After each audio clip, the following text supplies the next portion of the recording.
Subscribe करें story time और हर सोम, बुध और शुक्रवार को साक्षी रहे कुछ अनोखी कहानियों से भरे सफ़र का। बेल आइकन दबाना ना भूलें।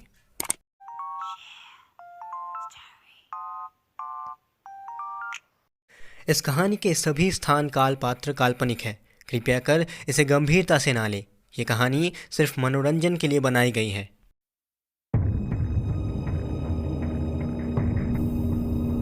सुना रहा हूँ आगे की कहानी, साजिश भाग 2। आप पिछले भाग को डिस्क्रिप्शन पे दिए गए लिंक को क्लिक करके सुन सकते हैं। तो पिछले भाग में आपने सुना कि 50 साल का एक आदमी हॉस्पिटल से निकल के एक चमकती हुई टैक्सी पे बैठता है। वो आदमी ड्राइवर को मध्यमग्राम चलने के लिए कहता है, पर टैक्सी के भाड़े को लेकर उन दोनों में थोड़ी नोकझोंक होती है। आखिरकार टैक्सी जब चलने लगी तब उस आदमी को डर लगने लगा कि भाड़े से खुश ना होकर अगर ड्राइवर ने उन्हें गाड़ी खराब हो जाने का बहाना बनाकर बीच रास्ते में ही उतार दिया तो। इसलिए वो ड्राइवर से दोस्ती करने के लिए बातें करने लगे, पर ड्राइवर बिल्कुल बात नहीं करना चाहता था। आखिरकार टैक्सी चलते चलते जोशोर रोड तक पहुंच चुका था, पर अचानक ड्राइवर ने देखा कि वो आदमी पीछे की सीट पर मरा पड़ा हुआ था। उसके माथे पर गोली लगने का घाव था, पर गोली चलने की आवाज़ तो सुनाई ही नहीं दिया। अब क्या इस मौत का जिम्मेदार उसे ही होना पड़ेगा? रास्ते की एक साइड में खड़े होकर वो ड्राइवर यही सोचने लगा। अब आगे इस घटना का साक्षी अभी तो कोई नहीं है, सुनसान रास्ता। फिर भी श्योर होने के लिए ड्राइवर अपना सर गाड़ी से बाहर निकालता है, पर तभी किसी ने पीछे से उसके कंधे पर हाथ रखा। पीछे से एक लड़के की आवाज़ आई, क्या हुआ, कोई परेशानी है क्या? ड्राइवर ने अपना सर घुमा के देखा तो वहाँ एक नहीं तीन आदमी थे। जिसने सवाल पूछा वो थोड़ा लीडर टाइप का था। उसके बगल में खड़े हुए 2 चेलों में से एक ने टैक्सी की खिड़की से अंदर झांकना शुरू कर दिया। उसने शोर मचाते हुए कहा, अरे बाप रे, ये तो बहुत बड़ा कांड है। साले ने लाश ठिकाने लगाने के लिए गाड़ी रोकी है इधर। क्या? कहाँ है लाश? इतना कहते हुए बाकी दोनों भी गाड़ी के अंदर देखने लगे। उनके लीडर ने गाड़ी से अपना सर निकाल के ड्राइवर का कॉलर पकड़ लिया।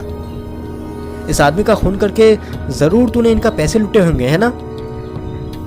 एक चेले ने तो ड्राइवर के गाल पे जोर से थप्पड़ भी मार दिया और कहा, लाश ठिकाने लगाने के लिए कोई और जगह नहीं मिली तुझे? ऊपर से हमारे इलाके में लेके आया है। ड्राइवर हाथ जोड़ करके रोते हुए कहने लगा, मेरा यकीन कीजिए, मैं कुछ नहीं जानता, मुझे तो कुछ समझ में ही नहीं आ रहा। अंकल तो बड़े अच्छे भले। बात को ख़त्म नहीं होने दिया उस लीडर लड़के ने। कहा, रुक, अभी बताता हूँ तुझे। जब पुलिस के डंडे पड़ेंगे ना तब पता चलेगा। ड्राइवर को एक चेले के हाथों सौंपकर लीडर चला गया ड्राइविंग सीट पर। चाबी घुमा के उसने इंजन को स्टार्ट किया। एक चेला ड्राइवर का कॉलर पकड़ के सामने की सीट की तरफ बढ़ने लगा और दूसरा चेला पीछे की सीट पर बैठ चुका था।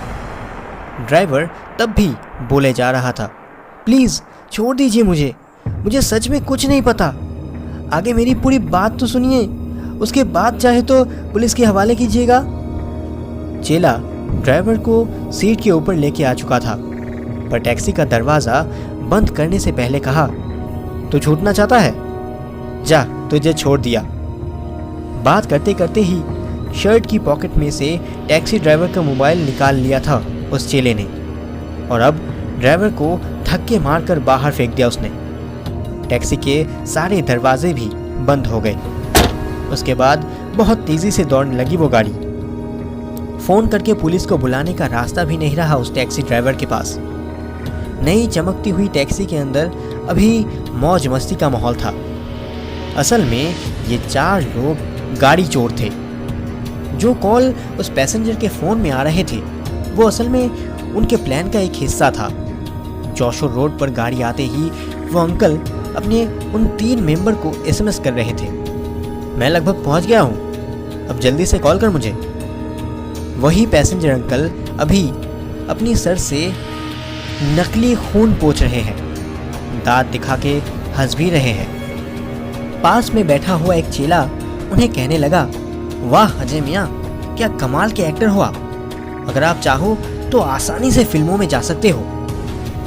ड्राइवर सीट में बैठा वो लीडर कहने लगा, अरे अजय जी, अगर आप फिल्मों में चले गए तो हम खाएंगे क्या। ये सुनकर वो चारों ही हंसने लगे और हंसते हंसते एक चेला लीडर को कहने लगा, पिछली बार जिस गैरेज में गाड़ी बेची थी वहीं चलना है या कहीं और। नहीं, वहीं चलते हैं, उनके साथ पहले से डील हो चुकी है, उनके लीडर ने कहा।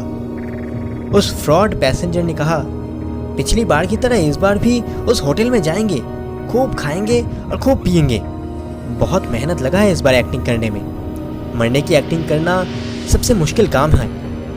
कितनी देर तक सांसें रोकनी पड़ती है जानता है। दोबारा वो चार लोग हंसने लगे। टैक्सी ड्राइवर तब तक अपने कपड़ों से धूल मिट्टी झाड़कर खड़ा हो चुका था। अचानक उसके सामने पुलिस की एक काले रंग की जीप आकर खड़ी हुई और एक ड्राइवर पुलिस ने सामने का दरवाज़ा भी खोल दिया और टैक्सी ड्राइवर को कहने लगा, बैठ जाइए सर। वो कम उम्र का टैक्सी ड्राइवर, जिसकी असली पहचान है CID inspector Arjun Chatterjee, police की जीप में बैठ गए। पिछली सीट में बैठे हुए चार कांस्टेबल में से एक ने पूछा, आपको कहीं लगी तो नहीं सर। नहीं नहीं, जल्दी चलिए दुबे जी, वो गाड़ी समेत ना सही और कहीं वो चारों पैदल ना भाग जाए। सर के कहे मुताबिक ड्राइवर पुलिस ने एक्सेलरेटर को दबाते हुए जीप को तेजी से भगाने लगे। अचानक चोरी किया हुआ टैक्सी थोड़ा सा झटका खाकर बीच रास्ते में बंद पड़ गया और साथ साथ उन चोरों की हंसी भी। चोरों का लीडर कहने लगा, ये क्या हुआ, ये गाड़ी अचानक रुक क्यों गई। चाबी घुमाकर दोबारा गाड़ी स्टार्ट करने की कोशिश की लीडर ने। थोड़ा सा गुर्रा के गाड़ी दोबारा शांत हो गई। लीडर ने फिर कहा, आवाज़ से तो लग रहा है कि गाड़ी का तेल खत्म हो गया है, पर तेल का मीटर तो 4 दिखा रहा है। यह कैसे हो सकता है। टैक्सी में चढ़ते वक्त मैंने तेल का मीटर तो देख लिया था, तब भी शायद मीटर 4 के आसपास ही था और अब भी वही है। कहीं मीटर खराब तो नहीं, कहा उस धोखेबाज पैसेंजर ने। लीडर के पास बैठे चेले ने कहा, चलो चलो, हम सब इंजन फ्यूल मीटर सब चेक करते हैं। तेल की टंकी में एक पतली सी डंडी डुबा के देखनी होगी। चारों के चारों गाड़ी से उतर गए। उनमें से एक के हाथ में एक जलता हुआ टॉर्च। बॉनेट खोलकर चारों के चारों झुककर देखने लगे। तभी उनके साइड में पुलिस की जीप आकर रुकी। गाड़ी में से सबसे पहले उतरे इंस्पेक्टर अर्जुन चैटर्जी। क्योंकि चारों तरफ अंधेरा था, इसलिए वो जीप पुलिस का था। ये बात एक चेले को पता नहीं चला और अर्जुन को देखकर कहने लगा, तू यहाँ क्या कर रहा है बे? बुलाऊं क्या पुलिस को? ये बात सुनते ही पीछे बैठा हुआ एक कांस्टेबल दौड़ के आया और जोर से एक थप्पड़ मार दिया और कहा, सर से ज़रा तमीज़ से बात कर, समझा? अब चल थाने, तुझे तमीज़ सिखाता हूँ। अर्जुन को मारा हुआ थप्पड़ का बदला कांस्टेबल ने बिना जाने ही ले लिया, पर जिसने अर्जुन को मारा था उसके गाल पर नहीं पड़ा। इतने में और भी 6 कांस्टेबल जीप से उतर चुके थे। उन चोरों ने भागने की कोशिश भी नहीं की, क्योंकि अर्जुन अपने पिस्तौल से उनकी तरफ निशाना लगाए खड़ा हुआ था। एक कांस्टेबल पुलिस जीप में से तेल का ड्रम निकाल के टैक्सी में तेल भरने लगा। दोनों गाड़ी कोलकाता के लिए निकल पड़ी। सामने पुलिस की जीप और पीछे वो टैक्सी। अर्जुन चैटर्जी उस पुलिस जीप में बैठे हुए थे, ड्राइवर के बगल वाली सीट पर। पिछली सीट पर 4 अपराधी और 3 कांस्टेबल। नकली पैसेंजर वाले अंकल तब भी अर्जुन को देखे जा रहे थे और सोच रहे थे, क्या कमाल की एक्टिंग की है उसने, मुझे भी पीछे छोड़ दिया उसने एक्टिंग में।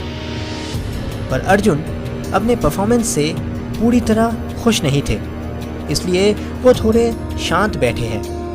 पूरी योजना में 2 छोटी सी चूक हो गई थी उनसे। पहला, नया टैक्सी ड्राइवर का यूनिफॉर्म पहनना सही चाल नहीं थी। और दूसरा, उन्होंने टैक्सी ड्राइव की थी बहुत तेज़ी से, जैसे कि कोई अर्जेंट केस के लिए पुलिस जीप को ड्राइव कर रहे हों।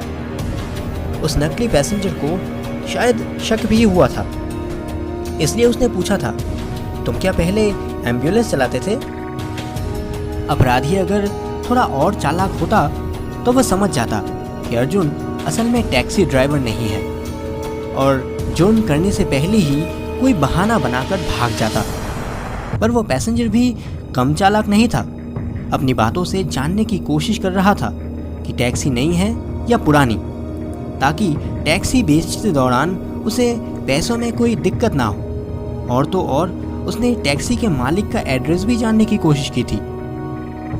सर, एक प्रेस मीटिंग बुला लें? पीछे बैठे एक कांस्टेबल ने कहा।